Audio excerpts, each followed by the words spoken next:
What's up, guys? Doing a little lettuce harvest. Get me a little lunch from the front yard. I got some just some Lolo Rosa.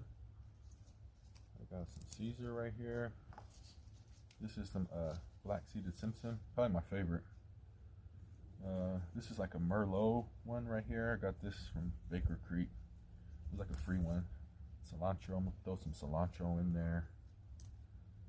I'm gonna cut some of these chives, throw some green onions in there, maybe some sweet peas and some other stuff. Let me show you how to do this. Come on, I'll show you. What's going on, everybody? Today we're gonna be doing seed starting. First step to seed starting is figure out what you want to grow, or what you could grow in your area. You got two separate times of the year where you can grow. There's warm weather crops and there's cool weather crops. Cool weather crops are like green leafy vegetables, lettuce, chard, spinach, kale, anything green that grows, like leaves or roots, and peas you can grow. So in my garden right now, I got a bunch of lettuce, sweet peas, collards, parsley, chives, green onions, bok choy, cilantro, dill, rutabaga, peas. Got some strawberries, radishes, a bunch of herbs, mustard greens. So you get the idea. Summer crops are more what the common gardener would want to grow. Tomatoes, peppers, squash, things that fruit, things that actually. All right, so let's say you want to grow in these right here. All right, I got one of these. The soil's already been boiled. I'm gonna take it, just put it in there loosely, and we're just gonna use your fingers to pack just that first part down, just so the bottom is nice and solid and compact, and then put a loose layer on top. That right there, that's ready to go. So simple. Pick out which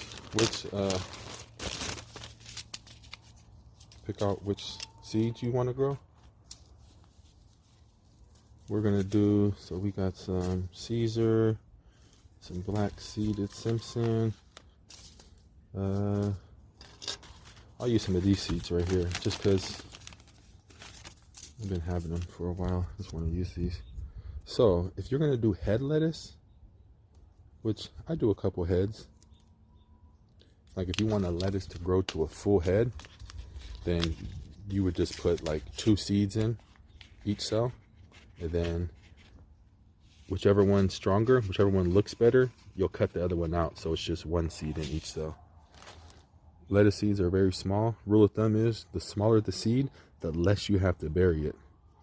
Like lettuce, I'm just going to sprinkle this on top. It doesn't need to be buried.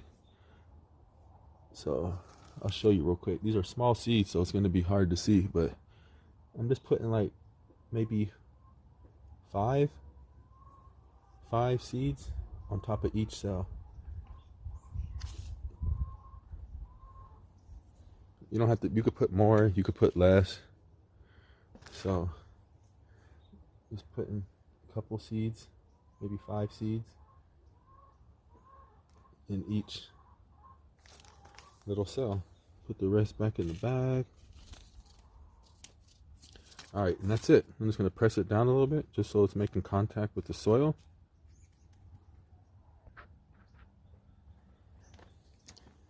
After you got your seeds in there, make sure you put these away. You don't want these getting all wet and stuff, because they'll start to sprout in the bag. All right, got those away. So we got the seeds, we got the soil, or the seed starting mix with the boiling water. Put it in there. We packed it down, the first one. Put loose soil on top, just so it's compacted just halfway. It's loose on top.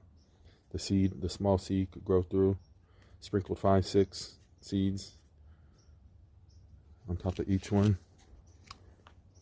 And you'll just water it in.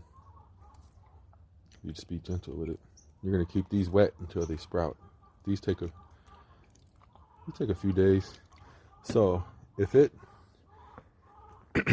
the benefit to seed starting is just to get a jump on the season. You don't have to seed start. You could put seeds straight into the garden. Like if you have a raised bed with loose soil, what I would do would be I would just take some of this into the garden. I would sprinkle it down. I'll show you real quick. All right, so let's say I was gonna plant some lettuce seeds right here. I would move this away. This is just mulch. This is grass clippings.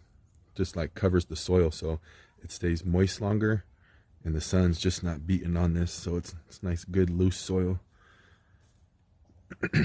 So this is a raised bed right here. So this soil is loose. But let's say this wasn't a raised bed. Let's say this was just the earth. I would take some of this potting mix. I mean the seed starting mix. Right? I would sprinkle some down like this. I would just flatten it, make a nice little space, and I would just sprinkle seeds. Wet it, and then I would take a little more maybe, and just sprinkle the top with a little bit of the potting mix or the seed starting mix, just so the wind doesn't blow it away or nothing like that. Give it a gentle pat, water it down, keep it wet till the seeds sprout. All right, and when I talk about head lettuce and seed lettuce, or head lettuce and leaf lettuce, it's the same thing. Like this is a romaine. If I let this just keep growing and I don't pick it, it'll form into a head. Like I could put a bunch of lettuce seeds here together, it'll just grow leaves. And I could just come along whenever I want and just pick leaves. Just pick a few from the outside, like the outside. The leaves grow from the middle out. So you could you could pick this. I'll just show you real quick, just for an example. You could pick it all the way down. You could pick it all the way down. You can pick it all the way down till it's just this. Hope you can see that. Just this little crown. It's gonna keep growing from the middle out. Same thing with all these. Let me show you a head lettuce. All right, so a head lettuce is this. I'm just letting this. I'm not picking it. It's getting tight. You can feel it. It's tight in the middle. It's getting hard.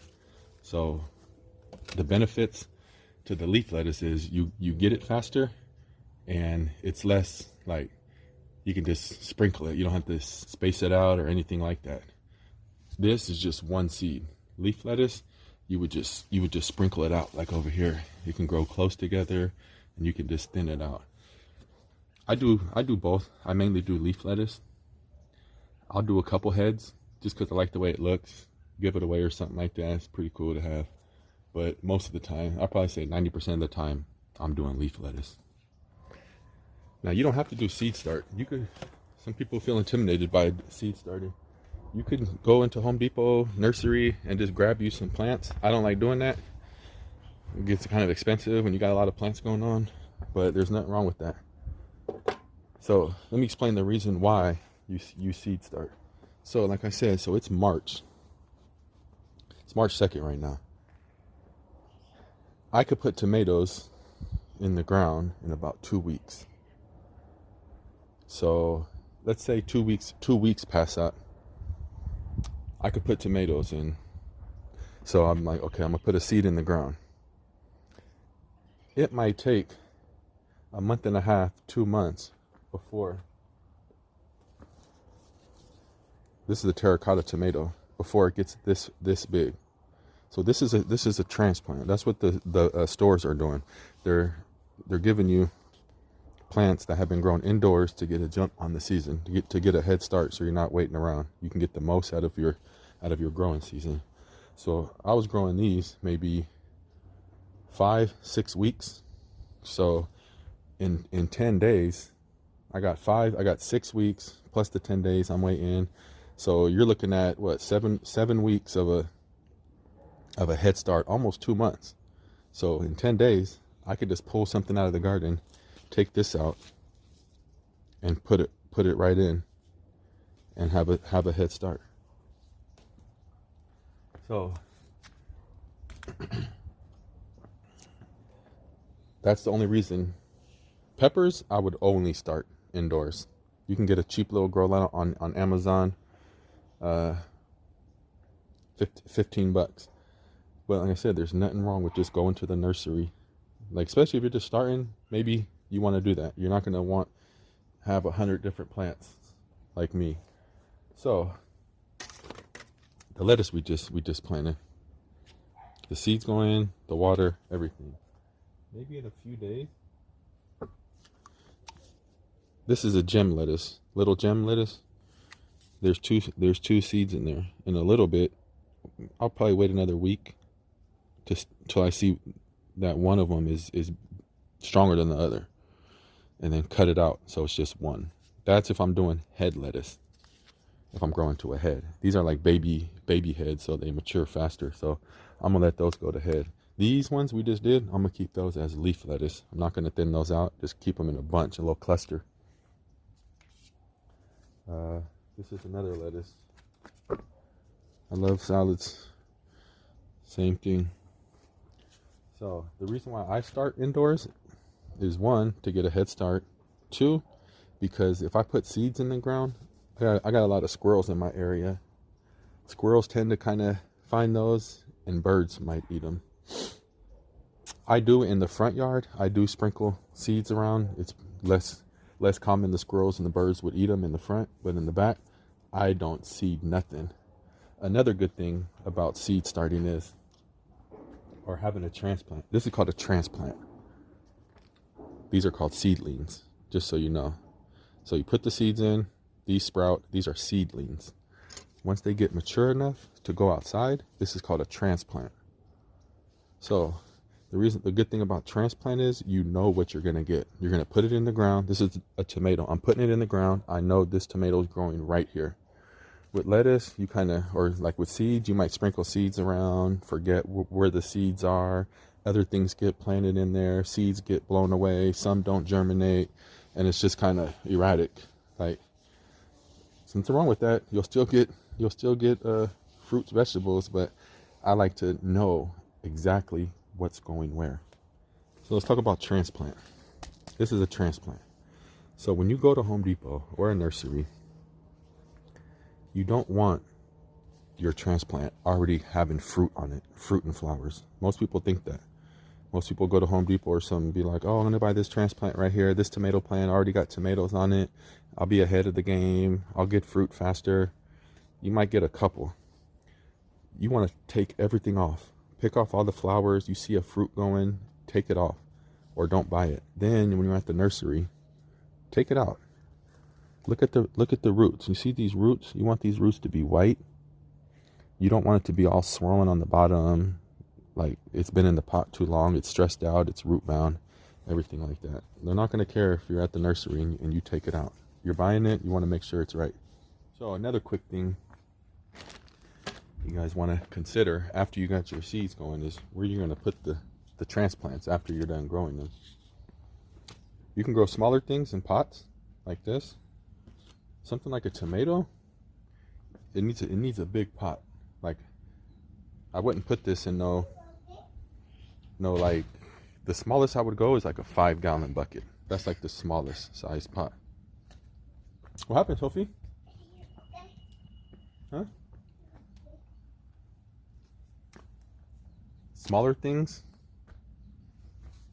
you can grow in smaller pots, like a lettuce. You'd be able to grow some lettuce in something like this. What is this, like a gallon? So you want to consider that too. Some things I would never consider growing in containers are like cantaloupes, melons, pumpkins. You get the seed starting mix. You pour the hot water over it. Let it cool down. You don't want to put your seeds in hot, boiling soil like that. Put it in whatever you're using, yogurt cups, whatever cups you're using, you can do. Pack it in, put a loose layer on top. Lettuce, you're just gonna surface seed. Just sprinkle it on top. You're not going to bury the seed. You could sprinkle a little light dust of seed starting mix on top if you like, but you don't need to. You just push it down just to make sure the seed's making contact with the soil. If it's not in the growing season, you want to have these under a grow light. Like if I was starting to grow these like at the end of the summer and I was trying to get a head start for the cooler months in fall, I would have these indoors. I wouldn't have them just sitting out on the table when it's 100 degrees outside, and vice versa. If I was growing warm weather vegetables in spring, preparing to put them out in summer, I wouldn't have them just sitting out, because if a frost come, it'll kill them. I'll have those inside. So that's that. Grow what you like to eat or your family likes to eat, and decide whether you're going to grow from seeds or you're going to buy transplants. If you're going to buy transplants, take it out of the pot. Make sure it's not all root mound. Make sure the roots look healthy, and don't buy the ones that have fruit already fruiting. Transplants going to cost $5-6 each. Like a transplant like this at Home Depot is going to be like $6. I can get a pack of seeds that has over 100 seeds for $3, $4 maybe. Got enough for a little salad. Wash this up, put it in the fridge, and I'll be showing you guys what I do with everything too. So how I use all the vegetables I get. So if you want to follow along and that sounds interesting, give it a subscribe, comment. Let me know if you guys want me to do anything specific, want me to grow anything, show you guys something. Let me know. Remember, I'm in zone 9B, Northern California, and we could pretty much grow all year here. All right, guys, that's the video. So if what I'm doing sounds interesting to you guys, subscribe, leave a like and a comment. Let me know what you guys want to see next. I'm going to be doing things in real time. I'm in zone 9B, so if you're in an earlier zone, zone 8 or lower, it's perfect because you're just a little behind us. So whatever you see me doing, that's what you'll be doing next. So hit that thumbs up. Right, Sophie? Yeah. Say bye. Bye. Oh, yeah.